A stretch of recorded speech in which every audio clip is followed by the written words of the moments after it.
It is time for another Badlands card review. Today, we've got some pretty spicy mage cards, and I've decided to scare you by starting with this one. This is the Azurite Hawk. This is not a collectible card. This is once again the 4-mana legendary Excavate treasure. You'll notice a theme there all so far, Azurite animals. This time we get the Hawk. It is a 5/5 elemental beast. Battle cry, get a random Titan. It costs 1, which of course is completely insane. Pretty much without fail, all of the Titans are good, interesting cards that can do crazy things, especially for 1 mana. Some of them perhaps even crazier at 1 mana, which means you get yourself this nice 5/5 body that doesn't hurt and a bonus freaking Titan, all for only 5 mana once you get this treasure.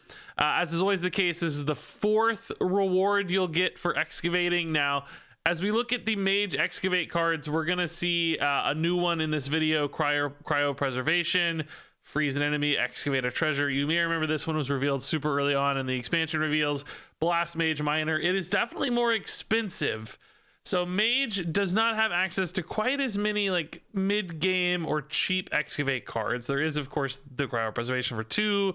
There's the neutral 2-drop as well that can excavate. So it's absolutely possible to get the Azurite Hawk going fairly early in the game, just not crazy early in the game. And more often than not, might be coming down like post turn 6 after that 6-drop excavate comes in.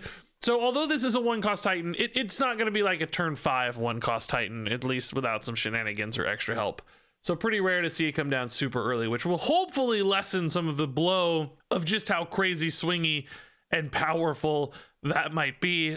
That said, still a worthwhile reward, still going to be a huge encouragement to run an Excavate package in Mage. The thing about these Excavate cards is too, they don't demand an entire deck, right? They just demand a small subset of cards. So I think a lot of different kinds of decks will be able to squeeze these in.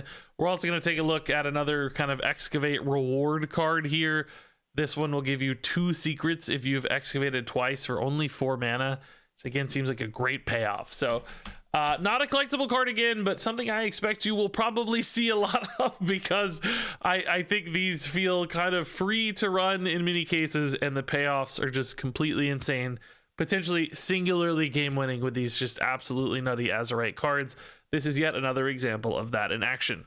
So moving on to some actual collectible cards here. Let's talk about Tathalon. I think that's it. Tathalon Bloodwatcher, new legendary for Mage. He's probably kind of excavate synergistic, but beyond that too, he is a 4-mana 2/5. Cards that didn't start in your deck cost 4 less, but not less than 1. We've been waiting for that not less than 1 tagline for so long. I do worry though with this card, it might hold it back quite a bit compared to so many other cost discount cards that can go to 0. Just because it's gonna be hard, I think, to find turns where this lands and makes a big enough impact. Of course, keep in mind this is not for the rest of the game or anything. Of course, this is an onboard effect, which means you have to spend this 4 mana to get these discounts rolling. And of course, the first card you play will pay that back, but you need at least 1 mana per card played, which means, you can't play this on turn 4 and get an immediate swing. So you play it on turn 5, you get 1 card that costs 4 less. You can cheat out like a 5-drop, for instance, on turn 5, which is really kind of just like cheating out a 2/5, because you spent 5, you got the 5-drop, you get a bonus 2/5, right? It's not really doing much in that case. So you have to stretch this more towards that mid to late game turns where you start really netting enough benefit off of the Tathalon. And, if you're playing cheap cards that are going to cost 1, the potential for crazy plays is not as high. If you're playing expensive cards, they're not going to go all the way down to 1. If you want to cheat out like a 7 or an 8-drop or something, it's not going to go down to 1, so you aren't going to get as many cards to play in a given turn with Tathalon. So basically, this has its own kind of checks and balances in place, which I welcome, by the way, from a design standpoint. That's great. I'm glad this isn't going to go absolutely crazy and just pop off and discount 1 billion mana and let them play 1 billion cards all at once. That is ultimately a good change for the game. I don't know that it's a good change for this card's power level, though, because it is competing against so many cards in any given meta that can do that. So I like this philosophically a lot, but from a power level standpoint, I do have some concerns about just finding enough given mana in a turn to make this feel like it's that big pop off or that big swing. Because if it's not that big pop off or that big swing, you're kind of just developing a 2/5. Now, if you can play this and keep it alive for an extra turn, obviously that gives you a lot more opportunity because you don't have to pay that 4 mana upfront tax on this card in the same turn, which really limits your abilities. So, you know, plopping this down on turn 4, it's not likely to survive at 5 health. That's going to require some additional help. Give it stealth, give it dormant, something. But even then, that feels like too much work into a payoff that is still, you know, good, but maybe not totally insane. So ultimately, encouraging design aspects in this card. I like the direction of this. Let's do more discounts like this. But because of that, this card needs some time to kind of catch up, or the power level of other cards to decline to feel like it's worth it. Because right now, I just don't think it comes together. All right, so moving on to some freshly revealed mage cards. We got a handful of spells here, starting off with Heat Wave, a new 2-mana fire spell. This one's going to deal 2 damage to an enemy minion and its neighbors, and then when it's quick drawn, it will hit all enemies instead. So an entire board and even the enemy face as well, when you either draw this off the top or you generate it. So, you know, randomly generating this could actually feel pretty nice. Even like rewinding into it could feel potentially pretty good as well. So quick draw, definite bonus there that makes this feel a lot better. That said, I think this is still interesting sometimes early in the game, just chipping through your opponent's, you know, early aggressive board. I will say 2 versus 3 feels kind of bad to me. There are so many 3 health things out there these days, especially, you know, once you get to turn 2 or 3 already, you're getting into a lot of 3 health stuff. So this might soften up boards more than remove them in many cases, but there are still those treant boards and stuff that exist where this is going to tidy things up just fine. And you don't need like crazy results out of this either for it to feel good. It just getting a couple minions at some point in the game might just make this card feel worth it. And then that additional upside later on for those bigger board hits, you know, scaling with spell damage. There are some interesting ways to use this. Like even, you know, in a Lady Sif turn, if you generate this, it can wipe out an entire board and still hit face too. So that's kind of a cool bonus and upside that gives this, I think, that little bit of extra reach and utility basically that it needs that it wouldn't probably otherwise have. So the quick draw does definitely help this one feel, I think, like a pretty solid card, just nothing crazy. Moving on here to Stargazing, a new 2-mana arcane spell. This one draws you a different arcane spell, and if you play it this turn, it casts twice. So if you look at the arcane spells in Mage, needless to say, there are some pretty good payoffs here. Stargazing already up here.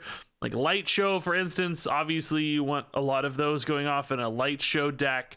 But then like Arcane Defenders, for instance. Like I don't know if this is played in a big Arcane Defenders deck, but even just this as a 1-2 pair, you know, late in the game, kind of crazy. Of course, that's like a 10-mana play. It's a little too late.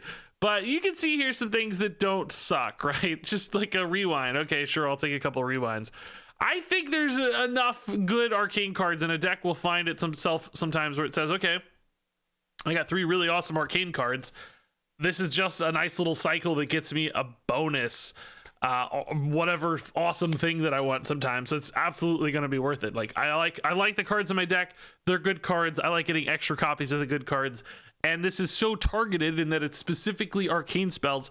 You could probably narrow it down to a really good pool of results. So I actually think Stargazing here looks pretty dang good. I think a lot of decks will find a use for this. So next up here, we've got the Sunset Volley, a big old 10-mana fire spell. Deal 10 damage, randomly split among all enemies, and summon a random 10-cost minion. So on an empty board, that's a Pyroblast that summons you a Thaddeus, let's say. Here's the list of 10 drops. Some of these, like Colossals, I think can't be randomly summoned, but some pretty good results, obviously. Like Amplified Elic would be insane. Some bad ones too. I don't think you're super excited about a Light Rage. Gigant Totem's probably okay, but not great.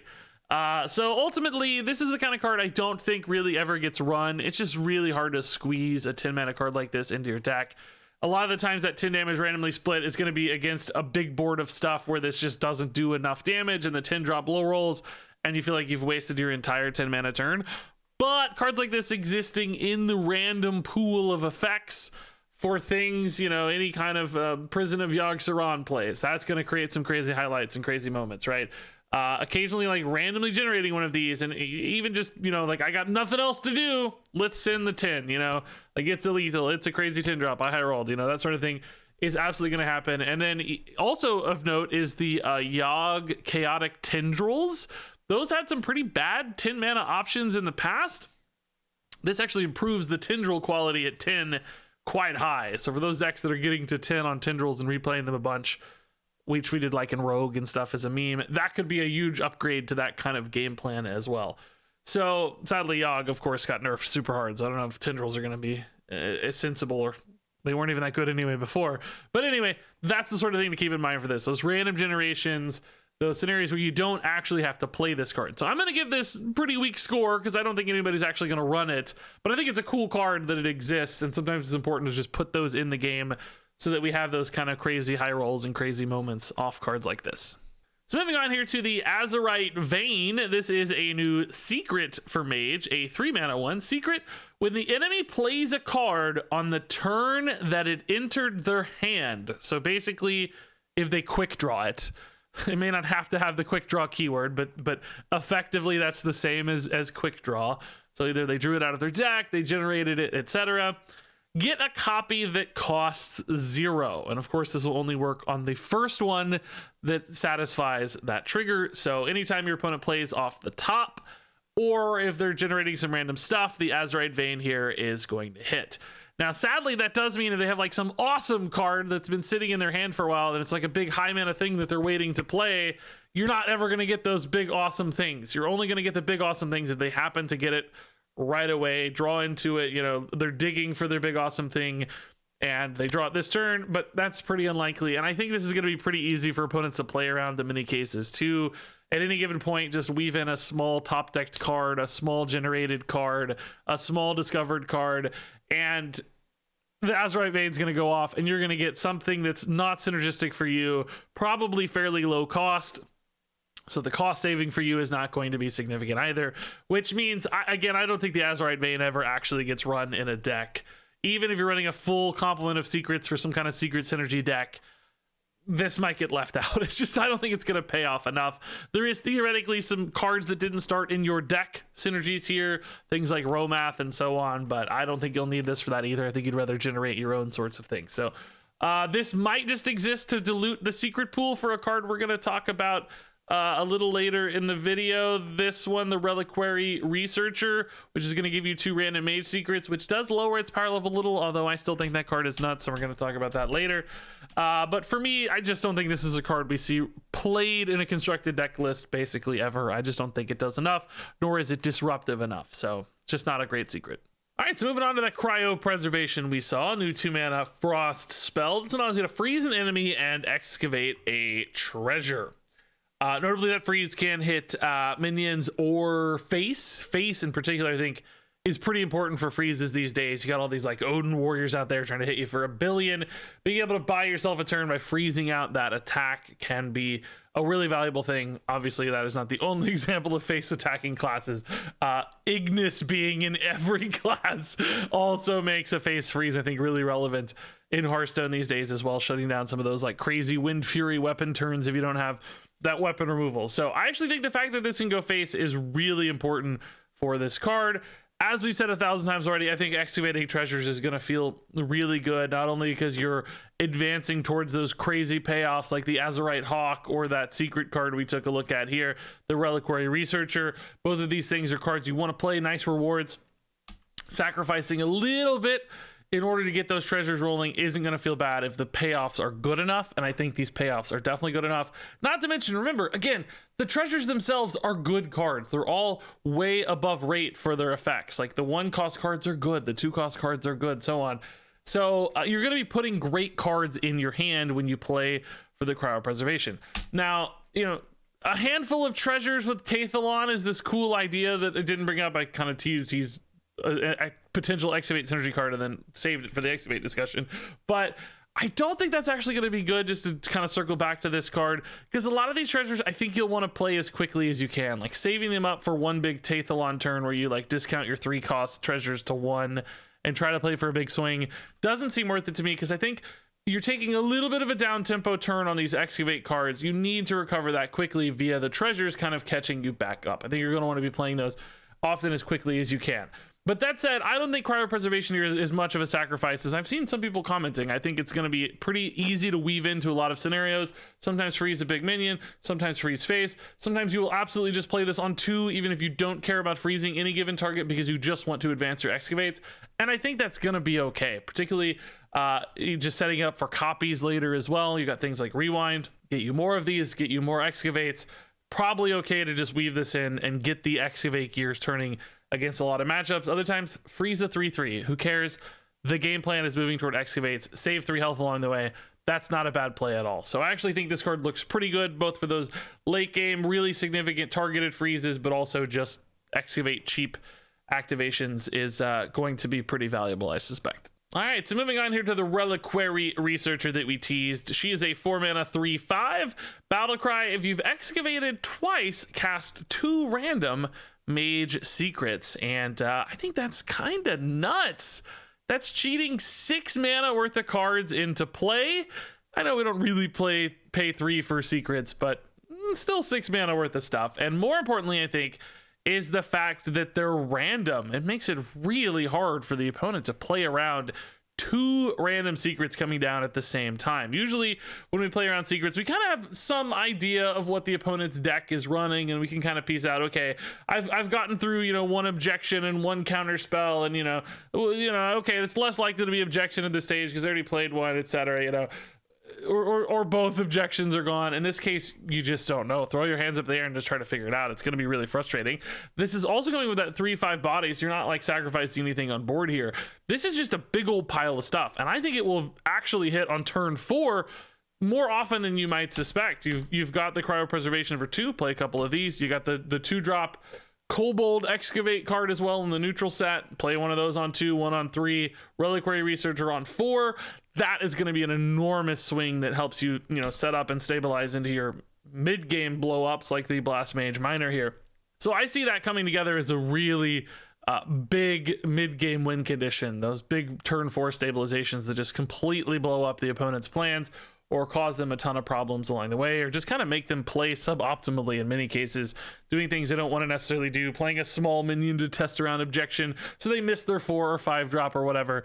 Those sort of things will absolutely happen with this card, even when you don't hit the best secrets. Just the potential threat is so significant. And this is a card too that still has value if it comes down later. If you don't hit your curve, it's fine. This is still going to feel good in later game turns as well, because those secrets can be equally disruptive at all stages of the game. They want to play an Odin on 8 and you play this on 7, it might be objection and they might be screwed, and they have to figure that out. So there are just so many scenarios where I think this feels really, really good, and the output on this card is very high. I think this is, again, a very powerful reason to run secrets. Maybe arguably even as good of a reason as the Azurite Hawk, because it just happens sooner and can make a really good impact in the mid game. Clearly this is amazing as well, but I think they're both actually very good rewards for an Excavate package. So moving on, we've got the Overflow Surger. I actually really love the art on this card. It looks so cool. This is a 4-mana 3/2 elemental battlecry. Summon a copy of this for each turn in a row you've played an elemental. So we have these streaky elementals again, and I just want to confirm again, I say this every time and people don't believe me, it's based on your current streak. That has been true for all of these. Blizzard has confirmed this multiple times.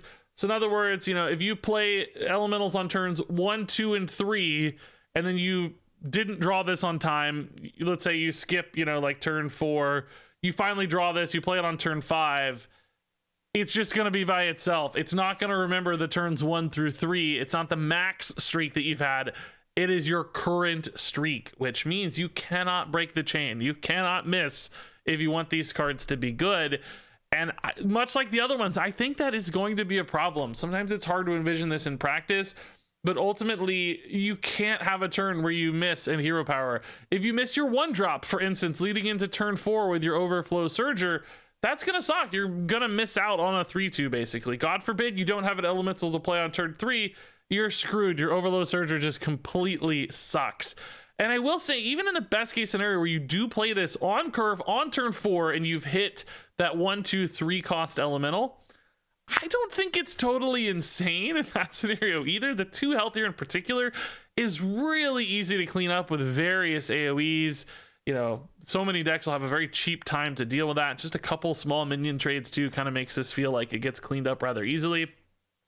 I feel like we've had so many other similar like turn 4 board developments with slightly meatier stats that feel like they're going to stabilize a bit better on board. So that's not a good sign for this card for me. Like, you know, absolutely totally fine if you get 4 of these on turn 4. That's not a bad play. I'm not saying that, right? Like it feels good to have 4 minions on turn 4.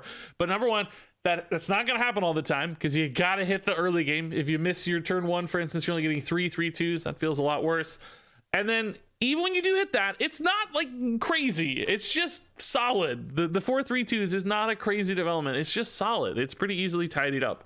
So all in all, when the upside is not that high and the floor has a problem because of that consistency, I think that leaves this card in a tough spot. Not to mention that for this to work, you really have to commit to an elemental package. And we've seen no reason to believe so far that Mage has an elemental package that supports a good deck. Like, it just hasn't come together or even been close to coming together in standard format. And this is not the card that's going to like push it over the hump and suddenly make it good. So it's kind of got that restriction in place too, where if you've got to play a bunch of bad cards to make this card okay, that's a problem too. So ultimately, it feels kind of crazy to say like 4 3/2s on turn 4 just isn't that great. But because of all these different little things adding up against this card, I just don't think it gets there. Tathalon Bloodwatcher is a 3-star card. Heatwave is a 3-star card. Stargazing is a 4-star card. Sunset Volley is a 2-star card. Azurite Vein is a 1-star card. Cryopreservation is a 4-star card. Reliquary Researcher is a 5-star card. Overflow Surger is a 2-star card. So folks, that wraps it up for this review, and you may have noticed we didn't get a second Mage Legendary. We got this, but that's not collectible, right? So we're still waiting on one of the Mage Legendaries. It will probably be revealed at BlizzCon. It might be Reno. I'd previously theorized Reno might be a neutral hero card because we're still waiting on a neutral Legendary as well, but it's clear Blizzard has saved up at least a couple Legendaries here to reveal down the road at BlizzCon instead of giving them to us with their classes instead. So very curious to see what that'll be. I'm curious if you guys have thoughts, speculations, theories, and beyond. I want to read them all in the comments down there. Thanks so much as always for watching, and until next time, game on.